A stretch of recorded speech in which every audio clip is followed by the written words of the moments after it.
아내들이여, 아내들이여 자기 남편에게 복종하기를 주께 하듯하라.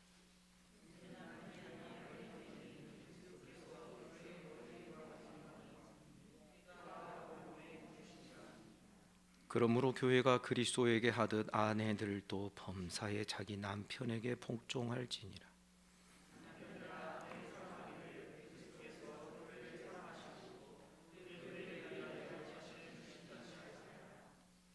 이는 곧 물로 씻어 말씀으로 깨끗하게 하사 거룩하게 하시고,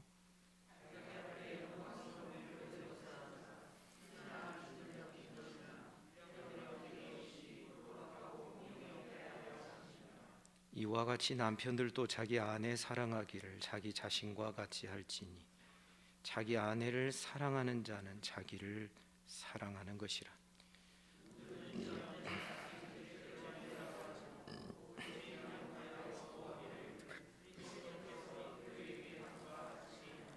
우리는 그 몸의 지체임이라.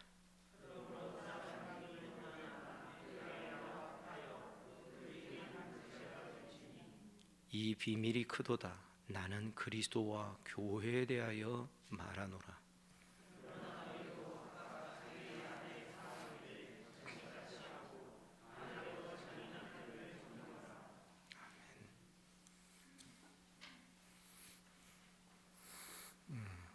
오늘의 말씀은 우리가 너무 잘 아는 말씀입니다. 가정에 대한 말씀, 또 남편과 아내의 원리, 그들의 관계에 있어서 필요한 것들, 남편은 아내를 자기 자신처럼 사랑하고 아내는 남편에게 복종하는 이러한 부부의 관계들, 이것의 시작은 31절에 기록되어 있습니다. 그러므로 사람이 부모를 떠나 그 아내와 합하여 그 둘이 한 육체가 될지니라. 창세기 2장 마지막 부분에 기록되어 있는, 우리는 이것을 가정제도의 질서의 시작이라고 그렇게 말을 할 수 있죠. 그러나 놀랍게도 이 31절의 이 말씀이 가정에 대한 말씀이 아니다라고 사도는 32절에서 말합니다. 이 비밀이 크도다. 나는 그리스도와 교회에 대하여 지금 말하고 있다. 우리가 일반적으로 가정제도로 생각했던 사람이, 남자가 부모를 떠나 그 아내와 합하여 그 둘이 한 육체가 되라 하는 이 말씀을 가정에 주시는 말씀으로만 생각을 했는데, 사도는 아니다, 내가 지금 가정에 대하여 말하고 있는 게 아니라 교회에 대하여 말하고 있다. 그러니까 창세기 2장 마지막 부분에 기록되어 있는 가정 제도를 말씀하시는 그 말씀은 사실상 교회를 향하고 있고 교회의 원리를 보여주는 구원 역사의 그 흐름에서 그렇게 해석이 되어야 한다라는 것입니다. 일단 에베소서 문맥을 보면 오늘 본문에 기록되어 있는 남편과 아내, 그리스도와 교회의 관계에 있어서의 순종과 사랑, 복종과 사랑은 그 앞에 기록되어 있는 성령 충만을 받는 삶과도 연결이 됩니다. 술 취하지 말라, 이는 방탕한 것이니 오직 성령으로 충만함을 받으라. 18절에 그렇게 돼 있고, 시와 찬송 신령한 노래들로 서로 화답하고 너희 마음으로 주께 노래하며 찬송하며 범사에 우리 주 예수 그리스도의 이름으로 항상 하나님 아버지께 감사해라. 그러면서 성령 충만의 끝판왕이 성령 충만의 종결의 삶의 모습이 21절에 기록이 됩니다. 그리스도를 경외함으로 피차 복종하라. 피차 복종하는 것. 왜 이것이 성령 충만함의 결정판이 되는가? 우리는 성령 충만하면 막 은사도 막 나타나고 막 귀신도 쫓아내고 이게 성령 충만함의 어떤 결론적인 모습이라고 생각하기가 쉽습니다. 그러나 우리가 기억해야 될 것은 피차 복종이라는 것입니다. 그런데 곰곰이 생각해 보면 이 피차 복종하는 이 모습의 원형이 삼위 하나님입니다. 성부는 성자와 성령에게, 성자는 성부와 성령에게, 성령은 성자와 성부와 성자에게, 계속해서 삼위 하나님이 순종과 서로를 향한 순종과 복종과 자기보다 더 낮게 여기는 이 삶의 순환이, 이 교제, 여러분 진정한 소통하는데 진정한 소통의 원형이 삼위 하나님인 것을 여러분 아셔야 됩니다. 그리고 이것이 삼위 하나님의 완전한 모습을 계속 유지하고 발전시켜 나가는 원동력이 됩니다. 서로를 견제하고 서로를 깎아내리고 이게 아니라 서로를 높입니다. 서로 높이니까 또 상대를 높여주고 또 높여주고 또 높여주고, 하나님의 지극히 높으신 분, 그분의 존재 자체에도 높음이 있지만 창조주요 구속주이시기 때문에, 그러나 삼위 하나님이 서로 소통하며 사는 방식이 서로를 높이는, 서로에게 계속적으로 존귀와 영광을 공급하고, 그래서 삼위 하나님의 어떤 하나님에 대해서 우리가 어떻게 다 설명할 수 있겠어요? 하지만 우리 경우를 놓고서 삼위 하나님의 완전하심을 설명할 때 성부, 성자, 성령이 서로에 대하여 어긋장 놓는 게 아니라 피차 복종하고 피차 순종하는 그러한 삼위 하나님이시라는 것입니다. 이 삼위 하나님의 이 관계가 우리들의 모든 삶의 모델이 됩니다. 그래서 제가 말씀드렸죠. 모든 식물들은 각 종류대로, 동물들도 가축들도 각 종류대로 지으셨고, 그런데 사람에 대하여서는 하나님이 우리 모양과 우리 형상을 따라, 그래서 하나님께서 사람을 창조하신 것은 하나님 종류로 사람을 창조하셨다. 여러분 믿습니까? 좀 더 적나라하게 표현하면 우리는 흙에서 만들어졌다 해서 흙의 종자가 아닙니다. 우리는 하나님의 형상대로 하나님 모양대로 지으심을 받은 하나님 종자들입니다. 그렇기 때문에 다른 피조물들에 대하여서는 계명을 주신 적이 없어요. 명령이면 끝나요. 하나님이 정하신 그거면 다 끝나버립니다. 그러나 계명을 주시고 그것을 이해하게 하시고 그것을 믿음으로 받아들이거나 혹은 자기가 선택해서 그걸 거절하거나 어떤 자유로운 의사의 결정권을 이렇게 주신 것은 오직 사람에게만 허용이 돼 있는 것입니다. 오늘 본문 남편과 아내의 관계, 또 그리스도와 이것에 빗대어서 그리스도와 교회의 관계, 이것을 이해하려면 창조의 순서를 먼저 살피는 것이 필요합니다. 하나님은 1번 남자를 먼저 지으셨다. 2번 남자와 여자를 동시에 같이 지으셨다. 3번 없어요. 4번도 없어요. 1번 남자를 먼저 지으셨다. 여기에 이것이 맞다고 생각하시면 손 한번 들어보십시오. 그러면 남자와 여자를 동시에 같이 지으셨다. 이것이 맞다고 생각하시면 손 한번 들어보십시오. 저만 들고 있네. 맞습니다. 자, 창조의 순서가 남자가 먼저다. 그 다음에 두 번째,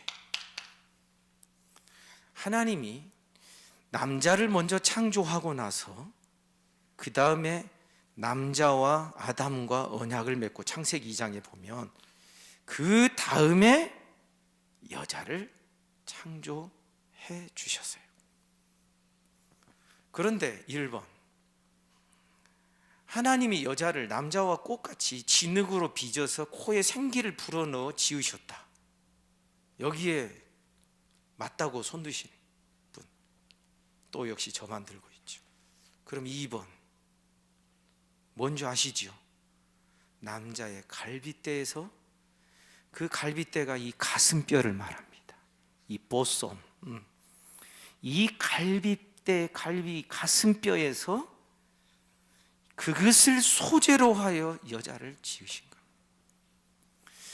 그럴 때에 우리의 질문은, 왜 여자보다 남자를 먼저 지으셨을까? 하나님의 창조 행동에 우리는 의문점을 갖고 거기에 담긴 질서와 의미를 발견하게 되는 것입니다. 그 다음에 왜 하나님이 여자를 독립적으로 이미 있는 소재, 남자 아담의 가슴의 소재를 사용하지 않고, 그것을 재활용하지 않고, 재활용이라니까 그러니까 뭐 버릴 것도 아니었는데, 그러니까 진흙으로 아담을 짓듯이 여자도 따로 독립적으로 지어서 그 코에다 생기를 부어 넣어서 하지 아니하시고, 왜 남자의 가슴에 있는 이것을 가지고 그것으로 여자를 만드셨네. 그러니까 남자의 갈비뼈,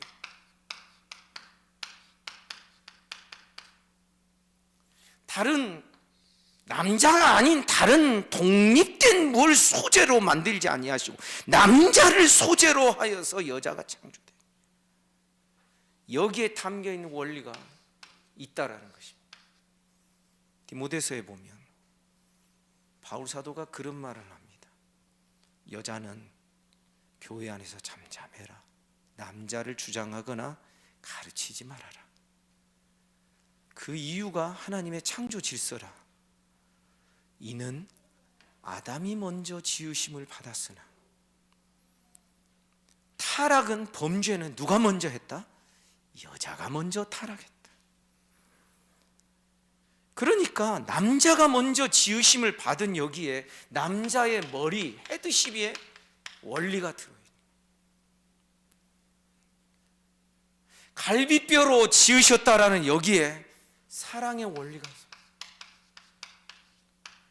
그러니까 쉽게 말하면 내 몸의 일부로 여자를 만드셨으니 여자는 내 몸인 것이지. 오늘 본문에 보면 자기 아내를 사랑하는 자는 자기를 사랑하는 것이다. 그런 원리가 이 속에 들어있는 거예요. 그런 내용을 가지고 일단 22절부터 우리가 한번 쭉 살펴보도록 하겠습니다. 아내들이여 자기 남편에게 복종하기를 주께 하듯다. 주님, 교회와 그리스도의 관계는 여기에서 또 다르게 이야기하겠습니다. 이는 남편이 아내의 머리됨이, 남편이 아내의 머리가 된다. 바울 사도가 어디에 무엇에 근거하여 이런 이야기를 하고 있는가? 디모데서에 보면 남자가 먼저 지으심을 받은 여기에, 먼저 지으심 받은 여기에 남자가 아내의 머리가 된다는 이 원리가 그 속에 들어있다.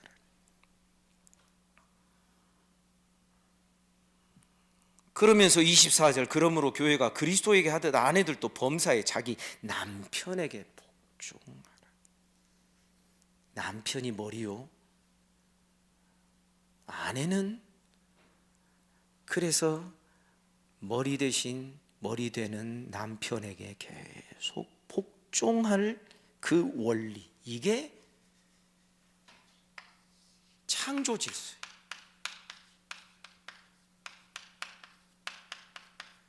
창조 질서가 왜 그렇게 중요하냐면 하나님은 보이는 것만 창조하신 게 아니에요. 이 창조 질서는 안 보여요. 그런데 우리 인간 세상에서, 우리의 삶에서 정말 중요한 것은 이 보이지 않는 질서들이에요. 남편과 아내의 질서, 부모와 자녀의 질서. 나중에 부모와 자녀 이야기가 6장에서 나오죠. 이런 것들은 보이지 않아요. 그런데 가만히 보면 이 보이지 않는 이것이 질서가 무시되고 무너지게 되면 사람은 대혼란에 빠지게 되는 거예요. 제일 먼저 하나님께서 세우신 보이지 않는 이 창조 질서의 그 시작이 하나님과 사람의 관계 질서를 먼저 설정하십니다.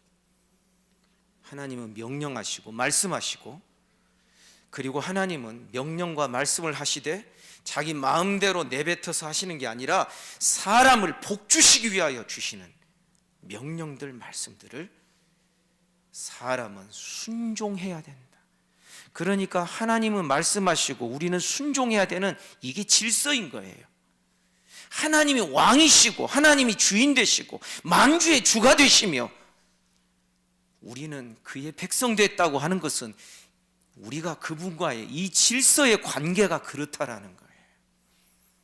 하나님이 사람과 하나님과의 이 질서를 세우시는 제일 시작점이 무엇이냐면 에덴 동산에서 생명나무와 선악을 알게 하는 나무의 열매를 두고서 주신 계명이에요. 거기에 한마디로 말하면 그 질서는 순종이죠. 순종하면, 선악과 따먹지 않고 순종하면 너희는 생명에 이를 수 있다. 생명나무는 먹을 수 있다. 왜냐하면 하나님이 금지하신 것은 생명나무가 아니에요. 하나님이 금지하신 것은 선악과예요. 그리고 절대 이 두 과실을 동시에 따먹을 수는 없었어요. 그래서 선악과 따먹은 자는 생명나무 못 먹어요. 선악과 안 따먹은 자, 순종하는 자가 생명나무 과실을, 내가 낙원에 있는 생명나무 과실을 주어 저희로 먹게 하겠다. 요한계시록 3장에 나오는 약속들이에요. 이 두 과실을 동시에 먹을 수 없다라는 거예요. 왜냐하면 순종과 불순종을 동시에 행할 수 없기 때문에. 순종이면 불순종을 멀리하는 것이고 불순종했으면 순종을 멀리하는 거예요. 그것이 잘 표상으로 잘 담아져 있는, 가시적으로 세워져 있는 질서의 표가 바로 생명나무와 선악과예요. 하나님과 사람 사이의 질서를 그렇게 세우신 거예요. 그 다음에 하나님은 사람과 사람의 관계에 있어서 질서를 세우세요. 하나님이 배필을 만들어 주시고 그러시기 전에 하나님이 아담에게 행하도록 하신 일이 있어요. 모든 동물들, 가축들을, 하나님이 만드신 가축들을 아담 앞을 통과시키는데 아담이 그때마다 이름을 탁탁 붙여줘요. 기억하실지 모르지만 아담이 동물들의 이름을 붙여줬다라는 것은 사실은 짝짓기예요. 짝짓기. 이거 전혀 다른 것 같은데, 요건 사자인데,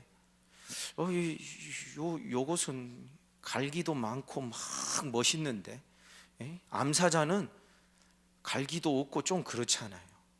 그래서 여러분 기억하십시오. 하등 동물일수록 수컷이 더 아름답답니다. 근데 우리 사람은 여자가 더 아름답지. 동의를 안 하시는 것 같아요, 우리 자매님들이. 그래서 동물들 이름을 붙여줬다라는 것은, 아, 너하고 너는 짝이구나. 히브리어에서 숫사자, 사자가 있으면 거기에다가 여성 전미어만 아 해서 이렇게 끝에 꼬리만 붙여주면 이제 암사자가 되는 거예요. 그런데 이 동물들 이름을 다 붙여줬는데 우리 성경에 보면, 우리 한글 성경에서는 이거 정말 번역을 잘못한 거예요. 영어 성경만 보더라도 아담이 자기를 위한 돕는 배필을 발견하지 못했다 그래요.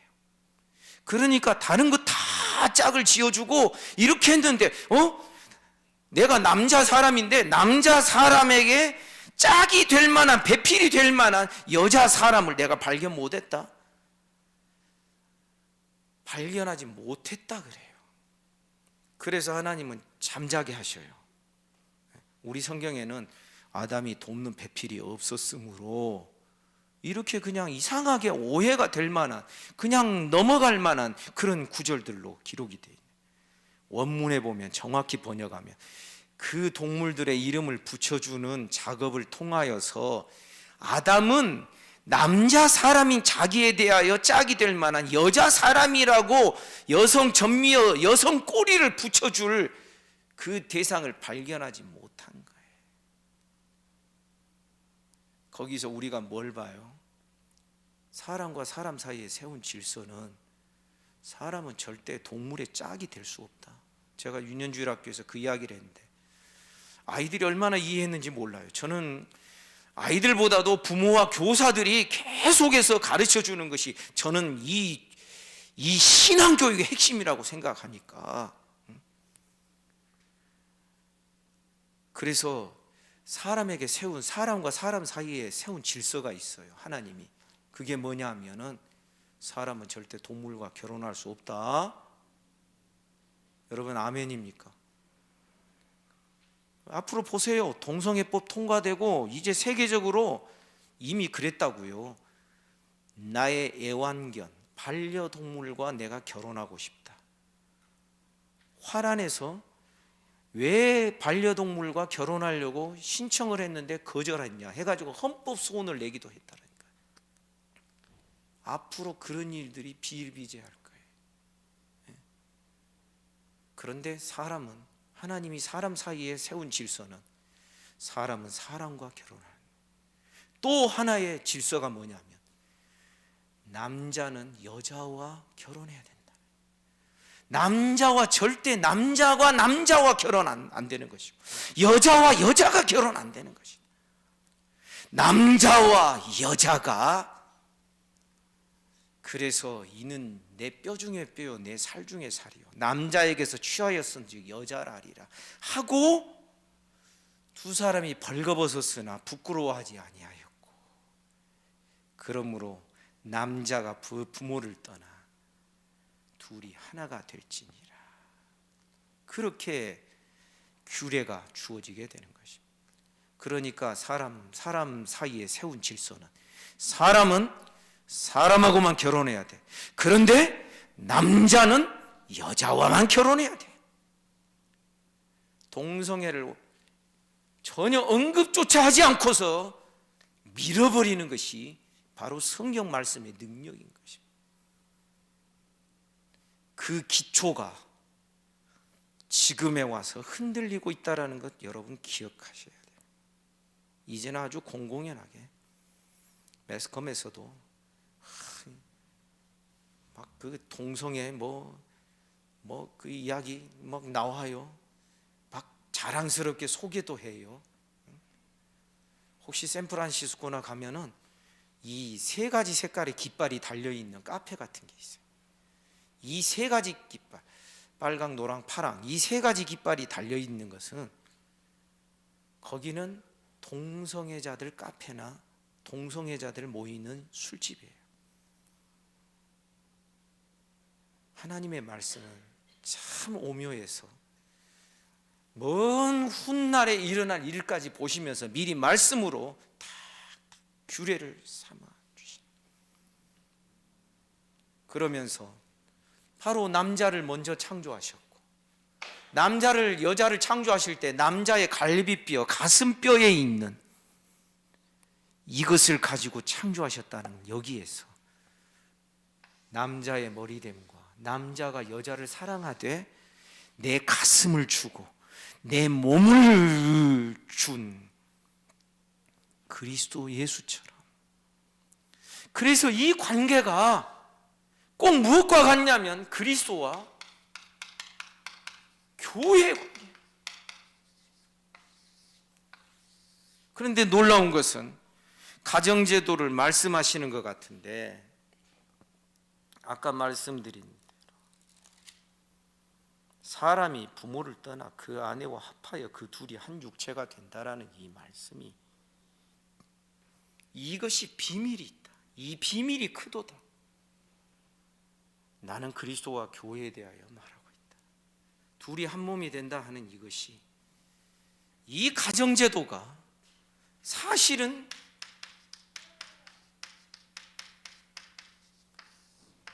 교회의 모습을 보여줘요. 다시 말하자면 우리 주님이 말씀하셨습니다. 모든 구원 역사가 완성된 다음에 천국에서는 시집가고 장가가는 거 없다 그랬습니다. 쉽게 말하면 지금과 같은 가정제도는 천국에서는 아니다라는 겁니다.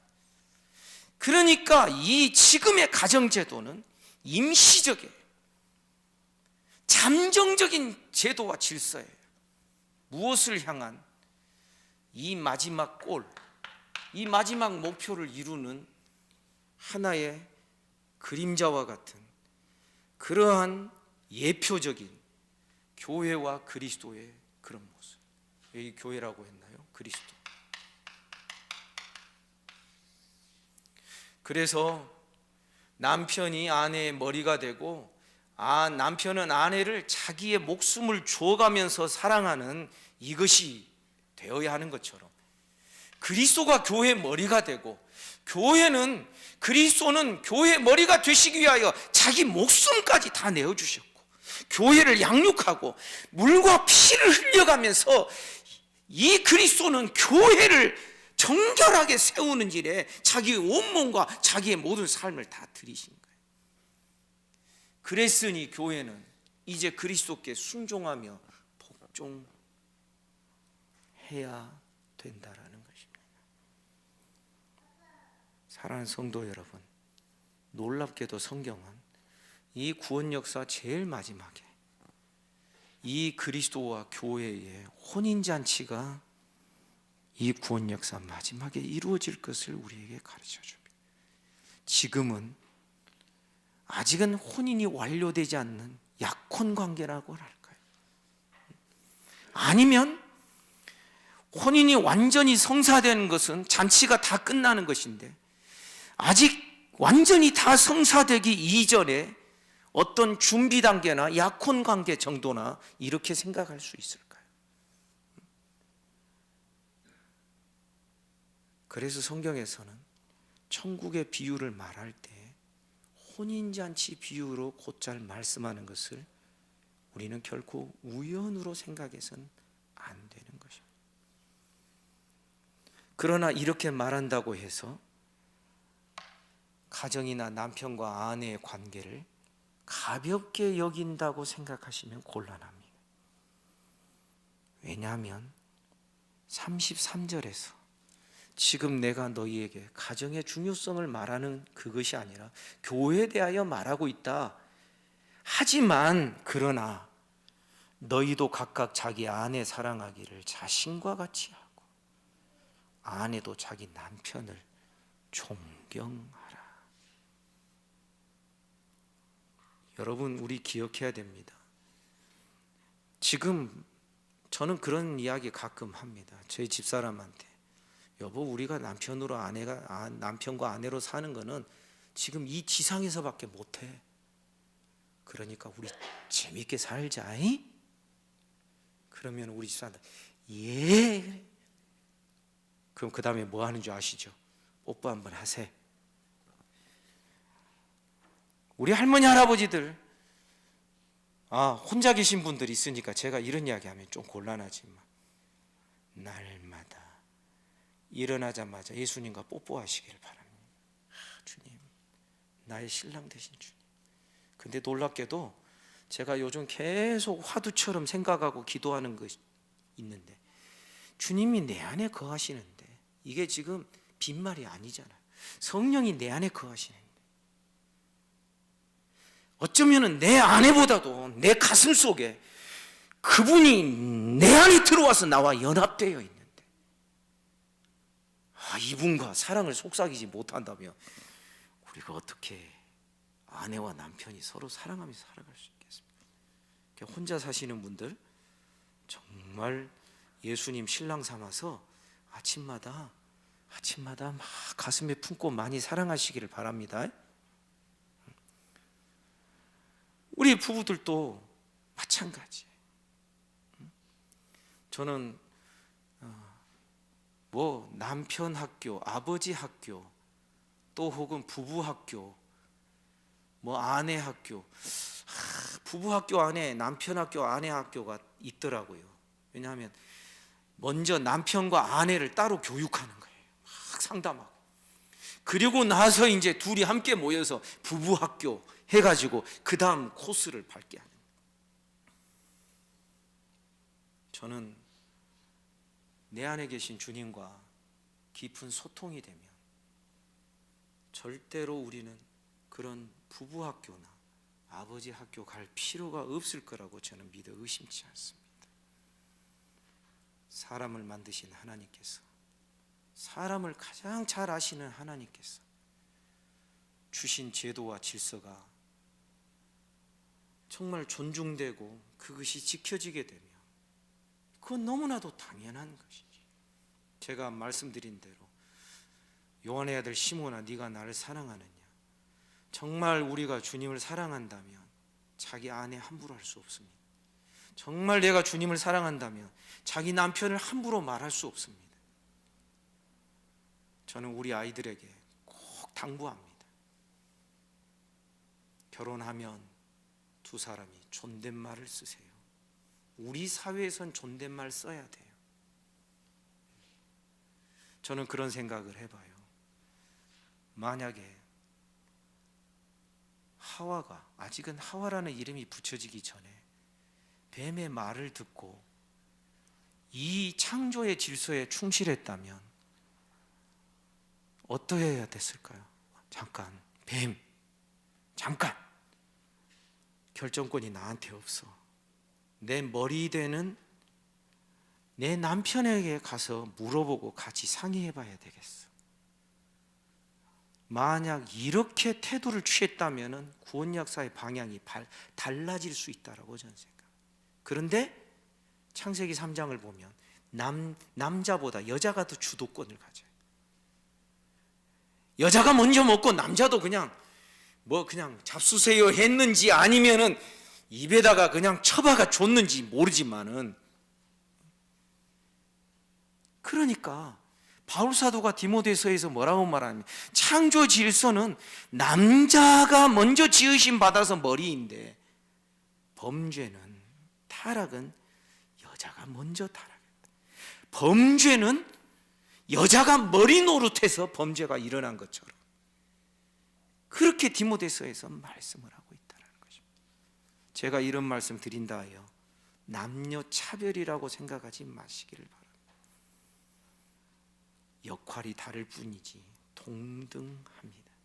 오히려 여인들이 더 존귀한 귀한 그릇이라고 베드로 사도는 말하고 있습니다. 사랑하는 성도 여러분, 우리는 하나님의 말씀에 주의하며 그 말씀 따라서 우리들의 가정을 새롭게 세팅하고 내 마음과 내 삶에서 정말 하나님의 말씀으로 새로 정리해 나가요. 그래야 돼요. 남녀 평등을 말할 때 나중에는 그렇게 항변하는 사람이 있을지 몰라요. 페미니스트들, 여성 해방론자들. 왜 여자만 임신해야 돼? 왜 여자만 몸이 독특해야 돼? 왜 남자와 여자가 몸이 달라야 돼? 뭐 이런 이야기는 아직 안 나오는 거 보니까 그 한계는 분명히 알고는 있는 것 같아. 생물학적으로 차이가 있어요. 그러나 그 생물학적 차이가 차별을 의미하는 것이 아닌 것처럼,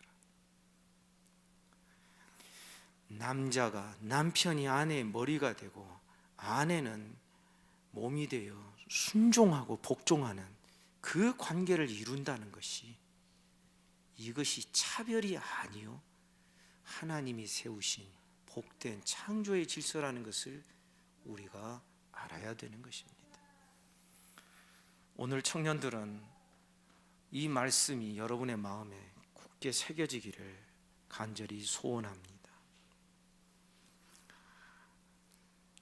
그리고 가정의 달이라고 하는데 이건 교회적으로 지키는 그런 절기는 절대 아니지요. 가정의 소중함은 아무리 생각해도 말씀으로 들어가지 아니하면 가정은 절대 소중해질 수가 없습니다. 왜냐하면 보세요, 우리 같은 이 창조를 믿지 않는 진화론을 믿는 자들은 자기가 좋아서 결혼하고 자기가 싫으면 헤어질 수 있고 이것이 쉽잖아요. 그러나 우리는 뭐예요? 하나님이 짝지어 주신 그것은 이제 사람이 나누지 못한다. 저는 결혼식에 설교할 때마다 그래요. 여기 사람이 나누지 못한다는 것은 이제는 본인들도 못 나눈다라는 거예요. 그거 알고 있느냐고 꼭 확인을 할 수밖에 없는 것이지. 그러나 신약 성경에 가면 신앙과 믿음의 박해가 있으면 남편과 아내가 이제는 신앙이 더 중요하니까 갈라서도 된다라고 말씀하고 있습니다.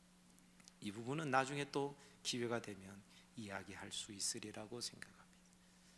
성도 여러분, 말씀으로 내 심령과 우리의 가정과 교회와 그리스도의 관계, 보이지 않는 이 질서가 굳게 세워지는 우리 모두가 되기를 주님의 이름으로 축복합니다. 기도하겠습니다.